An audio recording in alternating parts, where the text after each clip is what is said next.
I'm here today to have fun at the range, but also at the request of a friend from the U.S. Navy Torpedoman and U.S. Navy Weaponeers groups on Meta Facebook, and a fellow admin. He said, hey, me and my buddies would like to see you shoot a 9mm pistol. How do you shoot that? How do you do that? Me. I mean, I'm nothing special. I was not an operator in the military. I was a missile technician on a nuclear submarine. If I had to fire my weapon, trust me, it's all done. But anyway, after I got out, I got to pursue the things that I really enjoyed, shooting. Today we're going to go over a Glock 43 concealed carry pistol. I bought this one for my daughter when she turned 18.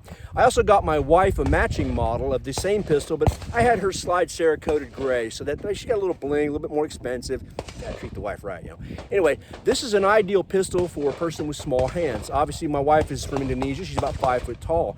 My daughter's in between she and I, and she's similar. She has small features. She has small hands. Their hands fit on this ideally. Me, I've got about 2 fingers hanging off the bottom of this thing when I'm shooting, so I'm not a favorite of this pistol. In fact, I do not like it, but for them it's ideal. And as well, for a defensive situation, 9mm is a highly capable round. This pistol will definitely eliminate the threat. What we're going to go over today is the proper sight picture you should have, the proper stance, and then the surprise trigger break. You need to make sure that when you're going to shoot, you're in a natural, relaxed state, just like you always are, walking around. Nobody walks around hunched over, sideways, weaver stance. That's not going to happen that way. Something's going to happen, you're going to be standing there. So you want to make sure when you're ready to fire that you're standing with your feet about shoulder width apart, you're square to the target, your face is up, you're not leaning down, looking sideways, you're in your regular orientation. And when you have to draw your pistol, you want to pull up into an isosceles stance. That's a triangle based on a stable platform. You want to make sure you have a good sight picture.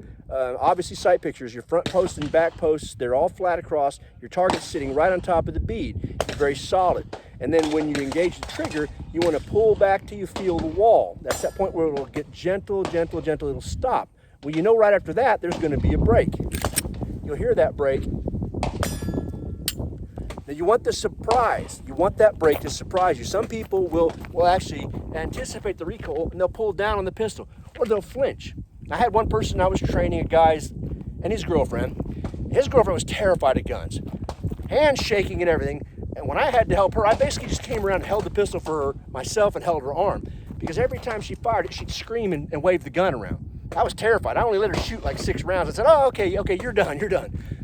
Don't be afraid of it. Don't anticipate the recoil. Don't anticipate the sound.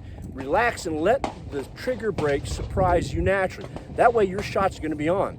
A lot of people will find out, they go to the range the first time, they get prepared to shoot, they fire, and then they realize, hey, that trigger break happened and the first shot was right on target. But then after that, their shots are going to go off target because they end up waving the pistol around like this.